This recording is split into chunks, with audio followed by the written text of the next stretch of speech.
7/5/2022 मुरली आहे. आजच्या मुरलीचे सार आहे, गोड मुलांनो, आता बाबांसमान देही अभिमानी बना. बाबांची हीच इच्छा आहे की मुलांनी माझ्यासारखे बनून माझ्यासोबत घरी चलावे. आजचा प्रश्न आहे, तुम्ही मुलं कोणत्या गोष्टीचे आश्चर्य पाहून बाबांचे आभार मानता? उत्तर, बाबा आपले कर्तव्य कसे पार पाडतात याचे आश्चर्य वाटते. आपल्या मुलांना राजयोग शिकवून लायक बनवत आहेत. तुम्ही मुले अशा गोड बाबांचे मनापासून आभार मानता. बाबा म्हणतात की आभार हा शब्दही भक्ती मार्गाचा आहे. मुलांचा तर हक्क आहे. यात आभार मानण्याची काय आवश्यकता? ड्रामा अनुसार वारसा पित्याला द्यावाच लागतो. गीत आहे, जिसका साथी है भगवान. ओम शांती. हे गीत मुलांसाठी आहे, ज्यांचा सोबती सर्वशक्तिमान परमपिता परमात्मा आहे. त्यांना मायेचे वादळ काय करू शकते? ती वादळं नाहीत, ही तर मायेची वादळं आत्मेची ज्योत विझवतात. आता तुम्हाला जागृत करणारा सोबती मिळाला आहे. मग माया काय करू शकते? नावच महावीर ठेवले आहे. माया रावणावर विजय मिळवणारे. कसा विजय मिळवायचा? तर मुलं समोर बसलेली आहेत. बापदादा बसले आहेत. दादा आणि बाप यांना पिता आणि आजोबा म्हणतात. तर बापदादा झाले. तुम्ही मुले जाणता की आत्मिक पिता आपल्या समोर बसले आहेत. आत्मिक पिता आत्म्यांशी बोलतात. आत्मा ही कर्म इंद्रियाद्वारे ऐकते, बोलते. तुम्हा मुलांना देह अभिमानाची सवय लागली आहे. तुम्ही अर्धा कल्प देह अभिमानामध्ये राहतात. एक शरीर सोडून दुसरे शरीर घेता. नाव शरीरावरती पडते. कोणी म्हणतील की मी परमानंद आहे. कोणाचे नाव काय, कोणाचे काय? बाबा म्हणतात की मी तर सदैव देही अभिमानी आहे. मला कधीच शरीर मिळत नाही, तर मला कधीच देहभान येत नाही. हा देह या दादांचा आहे. मी नेहमी आत्म अभिमानी असतो. मला तुम्हा मुलांना पण माझ्यासारखे बनवायचे आहे, कारण आता तुम्हाला माझ्याकडे यायचे आहे. तर देह अभिमान सोडावा लागेल. यासाठी वेळ लागतो. खूप काळापासून देह अभिमानी राहण्याची सवय पडलेली आहे. आता बाबा म्हणतात, हे शरीरही सोडा, माझ्यासारखे बना, कारण तुम्हाला माझे पाहुणे बनायचे आहे. तुम्हाला माझ्याकडे परत यायचे आहे. म्हणून मी म्हणतो की स्वतःला आत्मा निश्चय करा. मी हे फक्त आत्म्यांशीच बोलतो. तुम्ही बाबांचे स्मरण करा, तर ती देहदृष्टी संपेल. यामध्येच मेहनत आहे. आम्ही आत्म्यांची सेवा करत आहोत. आत्मा इंद्रियाद्वारे ऐकते. मी आत्मा तुम्हाला बाबांचा संदेश देत आहे. आत्मा स्वतःला पुरुष किंवा स्त्री म्हणणार नाही. पुरुष किंवा स्त्री तर नाव शरीरावरून पडते. ते तर आहेतच परम आत्मा. बाबा म्हणतात, हे आत्म्यांनो, तुम्ही ऐकता का? आत्मा म्हणते, होय, मी ऐकते. तुम्ही तुमच्या पित्याला जाणता? ते सर्व आत्म्यांचे पिता आहेत. ज्याप्रमाणे तुम्ही आत्मा आहात, त्याचप्रमाणे मी तुमचा पिता आहे, ज्याला परमपिता परमात्मा म्हणतात. त्यांना स्वतःचे शरीर नाही. ब्रह्मा, विष्णू, शंकर यांना स्वतःचा आकार आहे. आत्म्याला आत्माच म्हणतात. माझे नाव शिव आहे. शरीराला अनेक नावे मिळतात, मी शरीर घेत नाही, म्हणून मला भौतिक नाव नाही. तुम्ही सालिग्राम आहात. तुम्ही आत्म्यांना म्हणता, हे आत्म्यांनो, तुम्ही ऐकता का? तुम्हाला हे प्रॅक्टिसमध्ये आणायचे आहे. आत्मअभिमानी बनायचे आहे. आत्मे या इंद्रियाद्वारे ऐकतात आणि बोलतात. बाबा इथे बसून आत्म्यांना समजावून सांगतात. पित्याला विसरल्यामुळे आत्मा अज्ञानी झाला आहे. असे नाही की शिव देखील परमात्मा आहे आणि कृष्ण देखील परमात्मा आहेत. ते म्हणतात की परमात्मा दगड धोंड्यात सगळ्यात आहेत.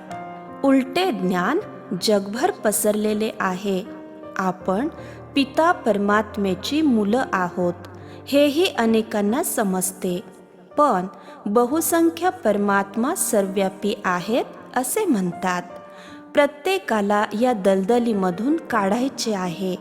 संपूर्ण जग एका बाजूला, पिता दुसऱ्या बाजूला. पित्याची स्तुती गायली जाते, अहो प्रभू तेरी लीला, अहो मेरी मत, ज्याद्वारे माणसाला गती किंवा सद्गती मिळते. सद्गती देणारा एकच आहे. मनुष्य सद्गतीसाठी खूप डोकं मारतात. जीवनमुक्ती आणि मुक्ती दोन्ही देणारा सद्गुरू एकच आहेत. बाबा म्हणतात, या सर्व साधू संतांची सद्गती करण्यासाठी मला यावे लागते. सर्वांना सद्गती देणारा मीच आहे.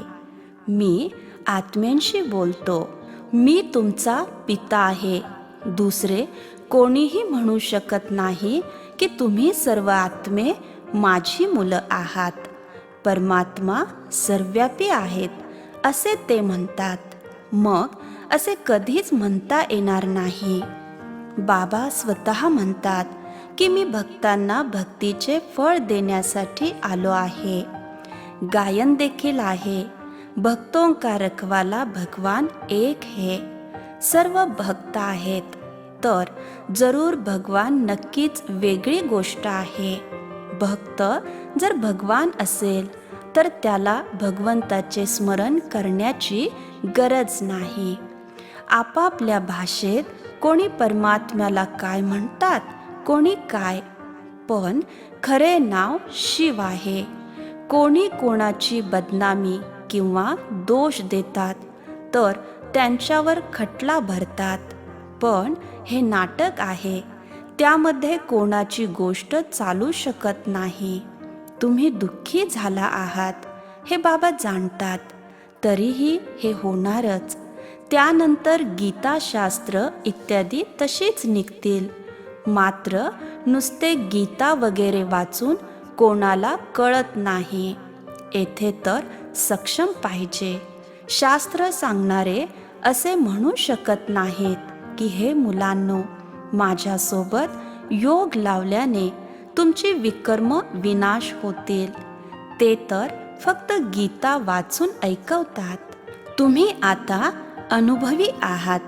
तुम्हाला माहीत आहे की आम्ही 84च्या चक्रात कसे येतो.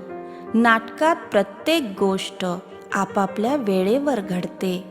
हे पिता मुलांशी, आत्म्यांशी बोलतात की तुम्हीही अशा प्रकारे शिका की आपण आत्म्याशी बोलतो आणि आपली आत्मा या मुखाने बोलते.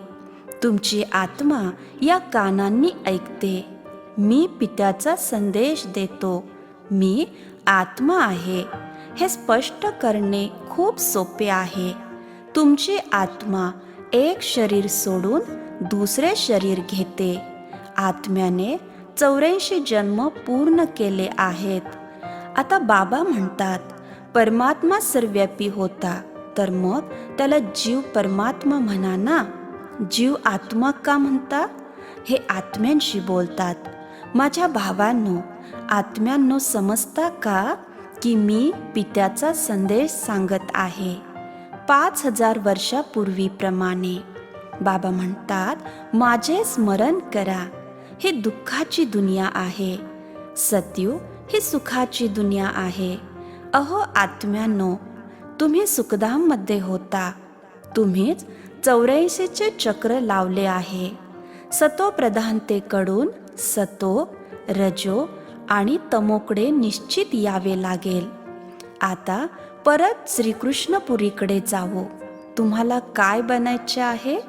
महाराजा महाराणी बनणार की दास दासी? अशा प्रकारे आत्म्यांशी बोलावे, उत्साह असावा. असे नाही की मी परमात्मा आहे. भगवंत हा एकमेव ज्ञानाचा सागर आहे आणि ते कधीच अज्ञानाचा सागर बनत नाहीत. आपण ज्ञान आणि अज्ञानाचे सागर बनतो. बाबांकडून ज्ञान घेऊन तुम्ही मास्टर सागर बनता. वास्तविक सागर हा एकच बाबा आहे. बाकी सर्व नद्या आहेत. फरक आहे ना. जेव्हा आत्मा बेसमज असतो तेव्हा समजावले जाते. स्वर्गात कोणी कोणाला समजावत नाही. इथे प्रत्येक जण बेसमज, पतित आणि दुःखी आहे. हे ज्ञान फक्त गरीब लोकच आरामात बसून ऐकतील. सावकाराला स्वतःचा नशा असतो. त्यापैकी कोणी एखादाच निघेल. राजा जनकाने सर्व काही दिले. येथे सर्व जनक आहेत. जीवनमुक्तीसाठी ज्ञान घेत आहेत. म्हणून तुम्ही आत्मा आहात हे पक्के करावे लागेल. बाबा, आम्ही तुमचे खूप आभार मानले पाहिजेत. अविनाशी नाटकानुसार तुम्हाला वारसा तर द्यायचाच आहे. आम्हाला तुमचा मुलगा बनायचेच आहे. यामध्ये काय आभार मानायचे? आम्हाला तुमचे वारसदार बनायचेच आहे. यामध्ये आभार मानण्याची काय गोष्ट आहे? बाबा स्वतः येऊन तुम्हाला समजावून लायक बनवतात. भक्ती मार्गात स्तुती करतात आणि धन्यवादाचे शब्द निघतात. पित्याला आपले कर्तव्य पार पाडावे लागते. ते पुन्हा येतात आणि तुम्हाला स्वर्गात जाण्याचा मार्ग दाखवतात.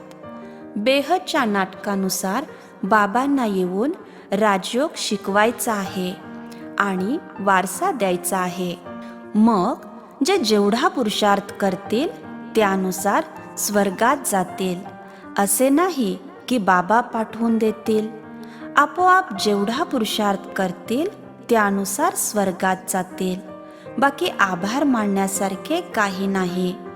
आपल्याला आश्चर्य वाटते की बाबांनी काय खेळ दाखवला आहे. यापूर्वी तर आपण जाणत नव्हतो, आता जाणले आहे. बाबा, हे ज्ञान आम्ही पुन्हा विसरणार काय? होय मुलांनो, हे ज्ञान माझ्या आणि तुमच्या बुद्धीतून नाहीसे होईल. मग ज्ञान देण्याची वेळ येईल तेव्हा ते वेळेत प्रकट होईल. आता तर आम्ही निर्वाणधाममध्ये जाऊ. मग मी भक्ती मार्गात माझी भूमिका बजावतो.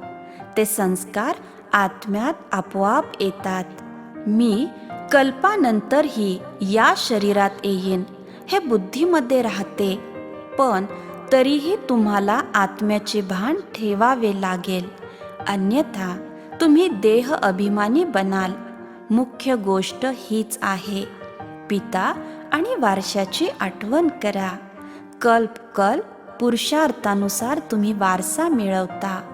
बाबा खूप सहज समजावून सांगतात.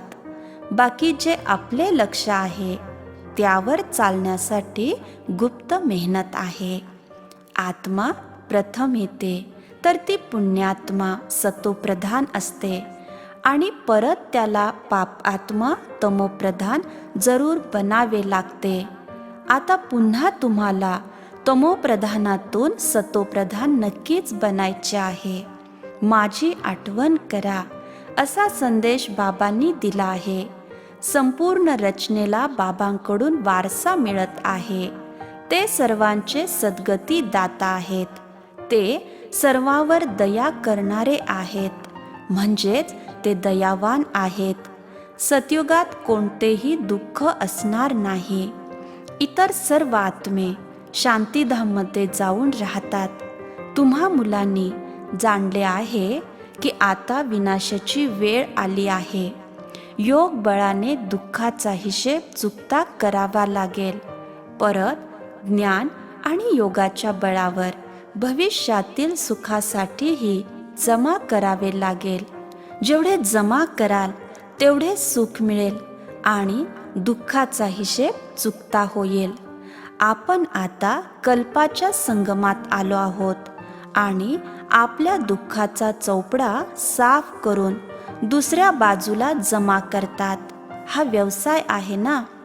बाबा तुम्हाला ज्ञानाचे रत्न देऊन गुणवान बनवतात. मग जितके जे धारण करतील, एक एक रत्न ही लाखांची संपत्ती आहे, ज्याद्वारे तुम्ही भविष्यात नेहमी सुखी राहाल. हे दुःखधाम आहे आणि ते सुखधाम आहे. संन्याशांना हे माहीत नाही की स्वर्गात नेहमी सुखच असते. गीतेद्वारे भारताला एवढे श्रेष्ठ बनवणारे एकच पिता आहेत. ते लोक खूप शास्त्र वगैरे ऐकवतात, परंतु दुनिया तर जुनी होणारच आहे. देवता पूर्वी नवीन दुनियेत रामराज्यात होते. आता तर देवता नाहीत. कुठे गेले? मग 84 जन्म कोणी भोगले? आणि कोणाच्या 84 जन्माचा हिशोब मिळू शकणार नाही. केवळ देवता धर्माचे लोक निश्चितपणे 84 जन्म घेतात. लक्ष्मी, नारायण वगैरे भगवान आहेत असे मनुष्य समजतात. जिकडे पाहावे तिकडे तुम्हीच आहात. अच्छा, सर्वव्यापीच्या ज्ञानाने तुम्ही सुखी होऊ शकता का? हे सर्वव्यापीचे ज्ञान चालत आले आहे, तरीही भारत गरीब आणि नरक बनला आहे. भक्तीचे फळ भगवंताला द्यावेच लागते. संन्यासी जे स्वतःच साधना करत राहतात ते फळ काय देतील? मनुष्य सद्गती दाता तर नाहीत. जे या धर्माचे आहेत ते परत येतील. असे तर अनेक संन्यासी धर्मातही धर्मांतरित झाले आहेत, तेही येतील. या सर्व समजण्याच्या गोष्टी आहेत. बाबा समजावतात, हा अभ्यास करायचा आहे की मी आत्मा आहे. शरीर हे आत्म्याच्या आधारावर उभे आहे. शरीर विनाशी आहे, आत्मा अविनाशी आहे. संपूर्ण भूमिका या लहान आत्म्यात आहे. काय आश्चर्य आहे! वैज्ञानिक पण या गोष्टींना समजू शकत नाहीत. ही अविनाशी भूमिका इतक्या लहान आत्म्यात आहे. आत्मा देखील अविनाशी आहे आणि भूमिका पण अविनाशी आहे. अच्छा, गोड गोड खूप वर्षानंतर भेटलेल्या मुलांप्रती मात पिता बापदादांची प्रेमपूर्वक आठवण आणि सुप्रभात. आत्मिक पित्यांचा आत्मिक मुलांना नमस्ते. आम्हा आत्मिक मुलांचाही आत्मिक पित्यांना नमस्ते. धारणेसाठी मुख्य सारांश. पहिला पॉइंट, कल्पाच्या संगमावर योग बळाने दुःखाचा हिसाब किताब चुकता करायचा आहे. नवीन जमा करायचे आहे. ज्ञान रत्नांना धारण करून गुणवान बनायचे आहे. दुसरा पॉइंट, मी आत्मा आहे. आत्मा भावाशी बोलतो. शरीर विनाशी आहे. मी माझ्या भाऊ आत्म्याला संदेश ऐकवत आहे असा सराव करायचा आहे. आजचे वरदान आहे, शुभ भावना आणि श्रेष्ठ भावाद्वारे सर्वांचे प्रिय बनून विजय माळेमध्ये गुंफणारे विजयी भव. शुभ भावना आणि श्रेष्ठ भावाद्वारे सर्वांचे प्रिय बनून विजय माळेमध्ये गुंफणारे विजयी भव. कुणीही कोणत्याही भावाने बोलेल किंवा चालेल, परंतु तुम्ही नेहमी सर्वांप्रती शुभ भाव, श्रेष्ठ भाव धारण करा. यात विजयी बनाल तर माळेत गुंफण्याचे अधिकारी बनाल. कारण सर्वांचे प्रिय बनण्याचे एकमेव साधन म्हणजे संबंध संपर्कातील प्रत्येकाप्रती श्रेष्ठ भाव धारण करणे. असा श्रेष्ठ भाव ठेवणारा सदैव सर्वांना सुख देतो आणि सुख घेतो. ही सुद्धा सेवाच आहे आणि शुभ भावना हे मनसा सेवेचे सर्वोत्तम साधन आहे. तर अशी सेवा करणारे विजयी माळेचे मणी बनतात. आजचे बोधवाक्य: कर्मामध्ये योगाचा अनुभव करणेच कर्मयोगी बनणे आहे. ओम शांती.